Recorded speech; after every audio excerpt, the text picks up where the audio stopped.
Hi everyone.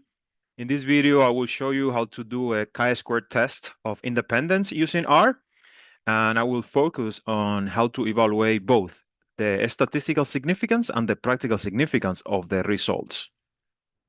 All right, before we jump into R, I want to remind you of a couple of things related to the chi-square test of independence.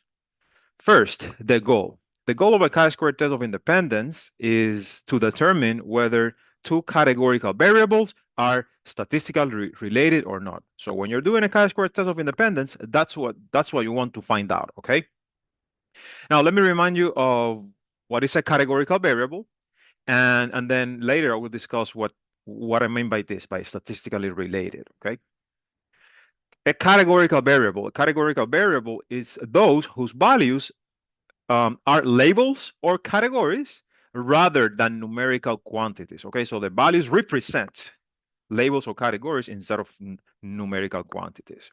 So for example, think about people and then a group of people. For a group of people, we can be like measuring quantitative stuff like the age, the income, but we could also measure categorical stuff like the person's education level. And the person's education level takes these possible values: high school, college, bachelor, so labels, categories.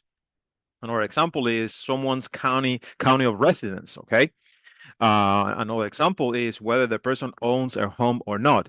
Here, the values are yes or no, okay? So that's a categorical variable. And as I said, in a chi-square test of independence, we want to see if there is a relationship between two categorical variables. For example, let's use education level and home ownership as example. And a possible chi-square test of independence could be conducted to find out if education level is statistically related to home ownership, okay? Now, what do I mean by this specifically, statistically related? So let's read these two questions. The first one: do people with different education levels have different probabilities of owning a home? Guess what? If you answer yes to this question, yes, people with different education levels have different chances of owning a home, then that means that education level is statistically related to owning a home. Okay. Let's take a look at the second question. Is the probability of owning a home the same across all levels of education? Again, these two questions are similar, just framed in a different way. If you answer no to the second question, no, the probability of owning a home is not the same across all the levels of education, then that means that education level kind of impact the probability of owning a home. So they are related. They are statistically related. So that's what I meant by statistically related. All right. Okay. So one more thing about the chi-square test of independence. As any statistical test, when you conduct this test, you're actually testing two hypotheses: a null hypothesis, HO, and an alternative hypothesis, H1. And the hypothesis could have this form. In general, the null hypothesis captures the idea that the two variables are not statistically associated. So the categorical variables are not are independent, or they don't have any statistical association, versus that they are statistically associated. That's what H1 states, that they are statistically associated. In the previous example, HO would be education level is not related to home ownership, versus H1, education level is related to home ownership, okay?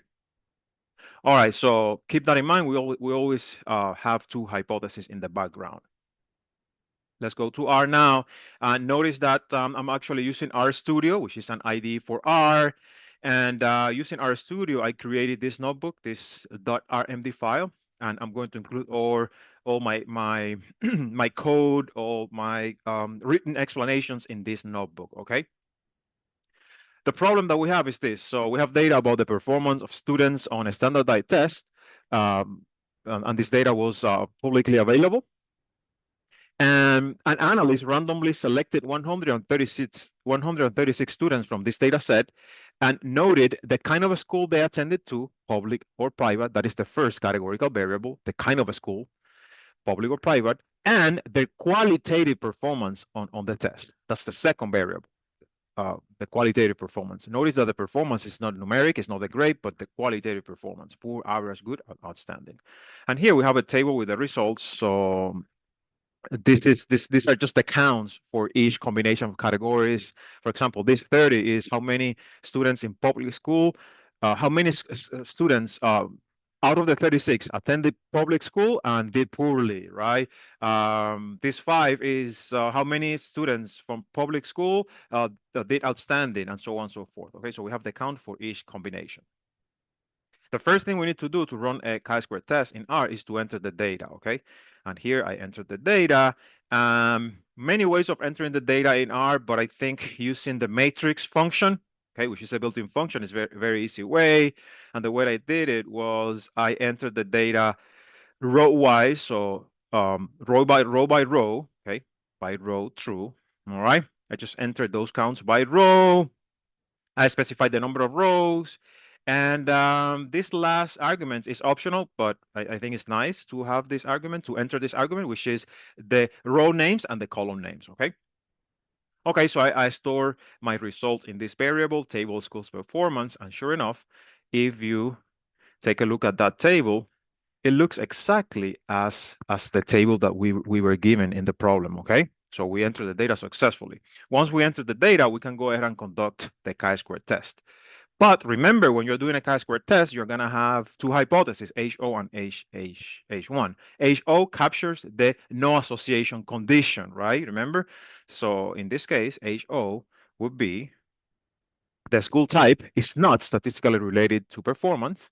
And what that means is that the probability of achieving any level of performance is the same for both the school types. I'm going to talk about this a little bit more later, okay? So no statistical relationship versus H1, school type is statistically related to performance, okay? Perfect. Knowing that, we can actually go ahead and run the test. And to run the test, we can use the chi-square test function. That's a built-in function in R. And the only thing we need to do is just pass the table with the data as an argument, only one argument, very straightforward. And once we run that code cell, we get the output from the chi-square test. Here we have the chi-square test statistics, its corresponding degrees of freedom, 3 degrees of freedom, and using the chi-square test statistic, this value, 1972, and the 3 degrees of freedom, we can go ahead and compute the p-value, and that's actually what the function gives us, the p-value using computed using chi-square statistic value and the degrees of freedom.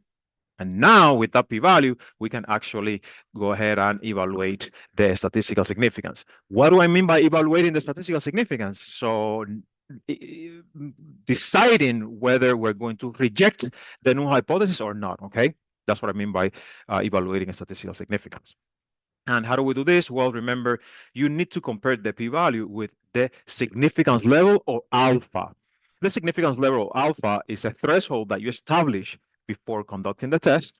Let's assume that in this case, we're using an alpha of 0.05, which is the most widely used alpha. And if we do that, well, that p-value, that number is less than 0.05. So when the p-value is less than alpha, what happens is that we can claim that the data is giving us evidence to reject HO and support HA, okay? So in this case, because the p-value is much lower than alpha, we have enough evidence to reject HO and support HA and claim what HA says. What does HA or H1, remember that we can, say H1 or HA. Anyway, so we can reject HO and support HA. What does HA states? That the school type is statistically related with the performance, okay? I wrote all of that for you here, guys, okay? So I wrote what I just said, I wrote it here, so you can go ahead and pause the video and read carefully what I wrote for you. But that's basically it. So that's the way we evaluate statistical significance. So our conclusion is that there is a statistical significant relationship between a school type and the qualitative performance, okay? Now, take a look at this. That's perfect. But notice that our conclusion is actually essentially what I just highlighted. Let's read it. The probability of achieving at least one of the existing levels of performance, good, bad, okay, is not the same for both school types. That is great, but it's kind of insufficient, guys. It's kind of that's kind of a vague conclusion. We want to know more. We want to know more than that, okay? And to know more than that, you need to go ahead and evaluate the practical significance. Basically what I said here, although the previous conclusion is a first step toward understanding the association between the two variables, we need to go further to find out which specific performance levels are more associated with one school type than the other, okay? How do we do that? There are many ways of evaluating practical significance in when you do a chi-square test of independence, but I like to actually do two steps. Okay, this is my preferred way. The first thing I do is I go ahead and after I rejected HO, okay, so this only makes sense when you reject HO. After you reject HO, I go ahead and compute the conditional probability. So I condition on either the rows or the columns, and then I compute the conditional probabilities. In these problems, it makes sense to condition on the school type. So in other words, you want to compute the probability of each performance condition on the school type. So given a school type, what is the probability of doing good, poor, outstanding, average, okay? Now, how do we compute those conditional probabilities? We can use this built-in function, prop table. It's a built-in function in R, and it takes two arguments. First, the table with the data. That's the table that we created earlier. And then margin one means that we want to condition using margin one, which is the rows. Margin one is rows, margin two columns. Here we are conditioned on the school type, okay? So we want to compute the probability of each performance for each school type, given the school type. So we're going to condition on the school type, which is the rows, margin one. Anyway, so once we run that function and we store the results in this variable, if we take a look at that variable, table performance by school type, we get the probabilities that we wanted, okay? And this is giving us more information, right? Like for example, here we can see, take a look at the poor column. Well, given that someone goes to public school, the probability of doing poorly is 36%, but given that someone goes to private school, the probability of doing poorly is 11%, much lower, right? So that is giving us more information about what's going on. Take a look at outstanding. Given that someone goes to public school, the probability of doing outstanding is 6%. But when someone goes to private school, the probability of doing outstanding is 28%, much higher. Again, now we're understanding what's going on. So what specific performance is linked with with each specific school type? You know what I mean? What specific performance is more linked with each specific school type? All right. So I really like computing these conditional probabilities because we really understand what's going on in terms of the association between the two variables. And one more thing I like to do is because maybe you want to evaluate the strength of the association. So kind of, what's more strongly related to the school type? The good performance or the average performance or the poor performance. So if you want to evaluate the strength of the associations that you are observing here, you can compute something called residuals, okay? And the residuals are, as I said here, for a given cell, the residuals are how much the association deviates from the condition of no association. So how far away from the idea of no association each association actually is, you know? And, large positive residuals means strong positive association between the categories, and negative means, large negative means a strong negative association, okay?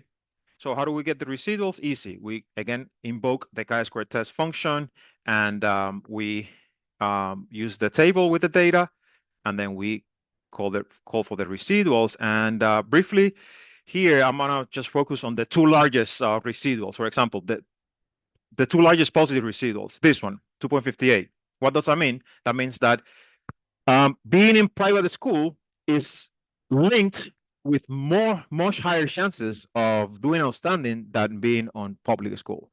And what does this means? This means that being in public school is linked with much higher chances of doing poorly than being in private school. Okay.